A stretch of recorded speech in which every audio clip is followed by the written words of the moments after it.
Olá, como você tem passado? Eu queria agradecer algumas mensagens que eu tenho recebido. São muito afetuosas, carinhosas e fazem muito bem. Uma delas foi muito curiosa porque me perguntaram que peça é essa que eu tenho aqui atrás. E é lógico, é uma reprodução, mas é a Madonna Colonna, de Rafael. É uma peça do século XVI, uma peça renascentista. E o que mais me chamou a atenção quando eu a vi foi Maria segurando um livro. Ter o menino Jesus abraçado e no colo é muito natural de uma peça que traga Maria. É uma peça que foi inclusive encomendada por um convento em Perúdia e hoje está no museu em Berlim. Mas ver que Maria lia enquanto acolhia o menino Jesus me traz muito a ideia da leitura que nos humaniza. E é lógico que a maternidade é um grande símbolo de ser humano, de ser acolhedor, de ser amoroso. Então essa peça, para mim, junta a leitura, e é por isso que está aqui na minha biblioteca, uma leitura humanizadora, e ao mesmo tempo a figura materna, a figura acolhedora, que nós homens devemos buscar também na relação com os nossos filhos, com muito afeto. E hoje eu tenho 2 livros para apresentar, e um deles fala muito sobre a relação de uma mãe com seus 2 filhos. O nome do livro é da editora Planeta, da escritora Leila Slimani, é uma escritora franco-marroquina, e o nome do livro é Canção de Ninar. Bom, eu acho que as coisas não acontecem por acaso. Eu queria te convidar, te desafiar a pensar nos vínculos e nas relações que você tem com os livros que você escolhe ler. Eu já falei aqui que os livros, eles nos leem. Eu acho que eles têm essa capacidade. Nós não somos apenas leitores, mas as letras, as ideias que estão ali, a forma como isso penetra no nosso ser, nas nossas questões, eu entendo que os livros nos leem. E como escreveu Mozart certa vez, nada vem do acaso. Eu creio que os livros que você busca, que você se conecta, têm uma razão de ser, têm um sentido, têm uma causa. Então eu te desafio a hoje, como um exercício, pensar na relação que você tem com os livros que você escolhe ler. Isso vai formando a nossa personalidade, vai formando a nossa bagagem cultural, os nossos filtros, da forma como a gente enxergamos o mundo. Esse livro foi muito curioso porque eu estava na editora Planeta, que publicou o livro. Eu estava numa sala com o editor, e tinha uma sala repleta de livros. Sala de editor tem muito livro mesmo. Eu conversava com ele e de repente meus olhos se fixaram num livro. Eu não falei nada, continuei a conversa. Eu achei a capa interessante, o título muito, Canção de Ninar. Eu havia acabado de ser pai, então acho que isso também afetou. E aí ele reparou que meus olhos se fixaram no livro. Ele perguntou, você já leu? Eu falei assim, não. Você quer ler? Eu falei assim, quero. Ele me deu de presente. Ele me deu esse livro de presente e é um livro delicioso, um livro importante. Eu tive a oportunidade de conhecer a Leila Slimani. Ela esteve no Brasil por conta daquela série Fronteiras do Pensamento. Ela falou sobre a questão da identidade, ela como franco-marroquina. Então ela tem hora que ela não sabe se ela é francesa, se ela é marroquina, e ela começou a falar sobre essa temática da identidade. Mas esse livro, ele fala sobre os invisíveis da sociedade. Sabe aquela pessoa que serve o café para você, que faz, digamos assim, cuida da sua casa, cuida dos seus filhos, e quando elas entram na porta, elas entram na sua intimidade, no seu lar. Mas quando elas saem, como é que é a vida delas? O que acontece, né? Com a vida dessas pessoas? É como se elas se tornassem invisíveis. Elas acontecem quando entram na nossa casa. E aí? Será que nós perguntamos, num dia de muita chuva, que tem enchente, como é que elas ficaram? Como é que elas foram para casa? Como é que elas encontraram a sua casa? Recentemente, 2 filmes que concorreram ao Oscar falam sobre isso. O Parasita é um filme que vai nessa linha, sabe? Desses seres invisíveis. Que acontece depois que saem da nossa frente? Que vida eles têm, né?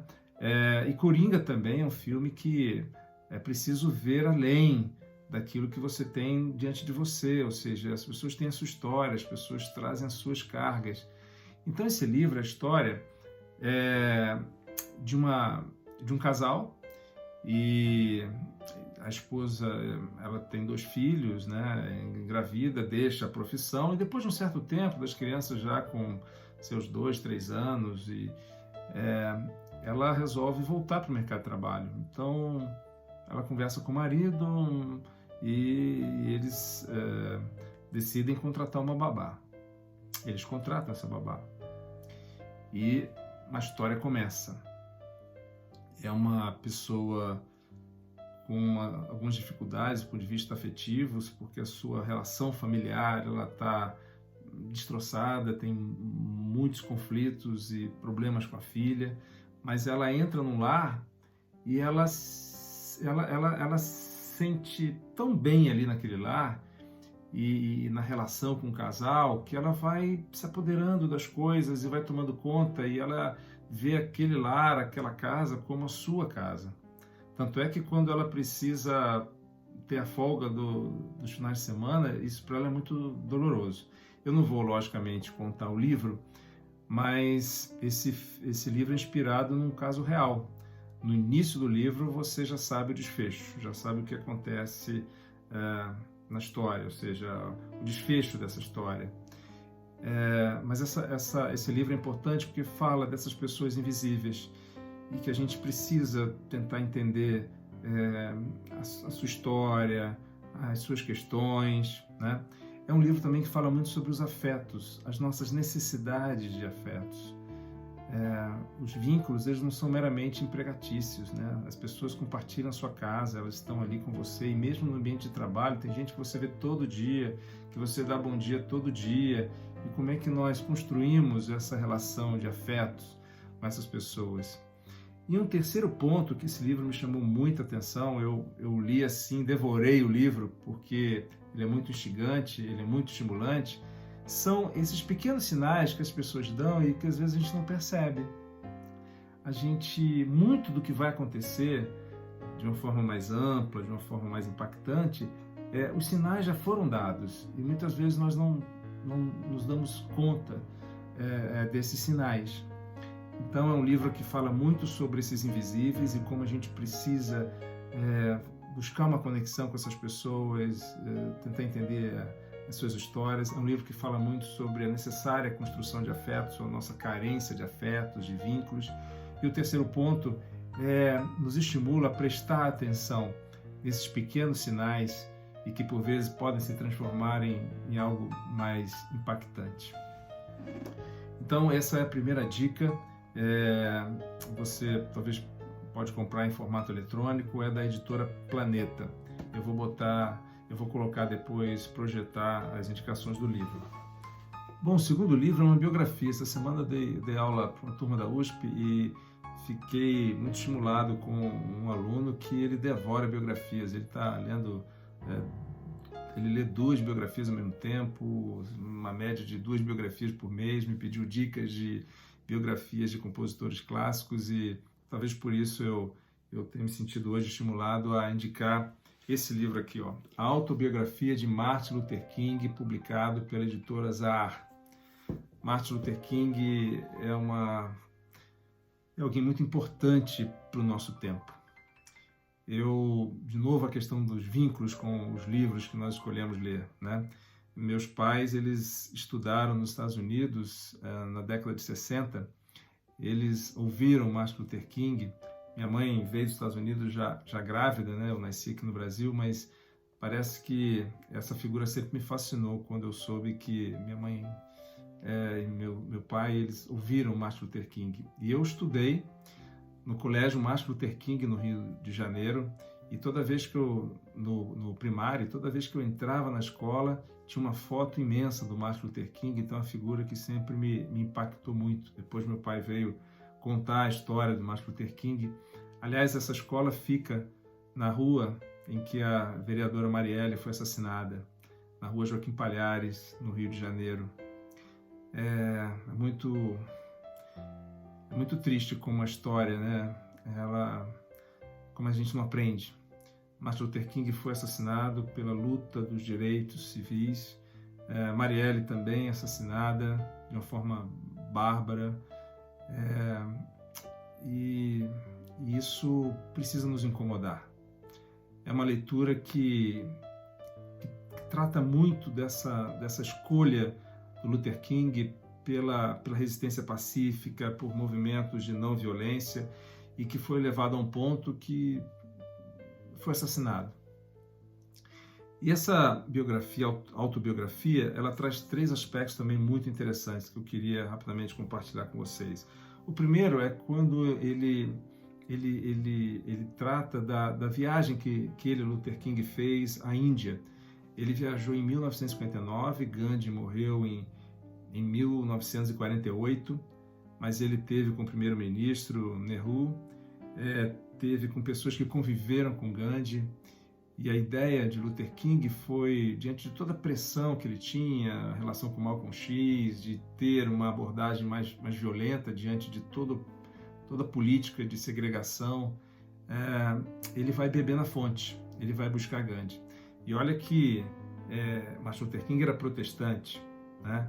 Mesmo assim, ele não tem esse tipo de barreira, ele volta da Índia tão fascinado com a figura de Gandhi que ele prepara uma série de sermões, de mensagens sobre Gandhi. Então é um livro que merece ser lido porque fala de como essa ida à Índia impactou ele, Martin Luther King. Eu queria só ler um trechinho de um sermão de Luther King sobre Gandhi, que diz o seguinte: Gandhi tinha uma surpreendente capacidade de autocrítica. Isso valia para a sua vida como indivíduo, para a sua vida familiar e para a vida de seu povo. Gandhi criticava a si mesmo quando necessário, e sempre que cometia um erro, o confessava em público. Ali estava um homem que dizia a seu povo: não sou perfeito, não sou infalível, não quero que me tornem objeto de uma religião, não sou um Deus. Ao longo da minha experiência profissional, eu entendo que o principal atributo de um profissional, o valor de um profissional, é a sua capacidade de fazer uma autocrítica. Quando você tem uma boa autocrítica, quando você tem uma boa leitura de si mesmo diante dos seus relacionamentos, diante do seu trabalho, diante do ambiente, a chance de dar certo, a chance de fazer bem feito é muito melhor. Então esse é o primeiro ponto do livro que me marcou bastante. A segunda é quando Luther King, ao longo de diversas passagens do livro, fala sobre o seu medo. E ele tinha muito receio que esse medo paralisasse, porque ele sentia medo e ele admitia isso. E sabe qual era o grande antídoto de Martin Luther King para o seu medo? A música.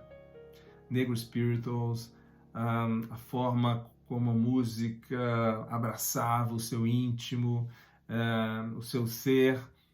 E é muito bonito vê-lo falando sobre o seu medo e como ele buscava na música a força para enfrentar os seus próprios medos.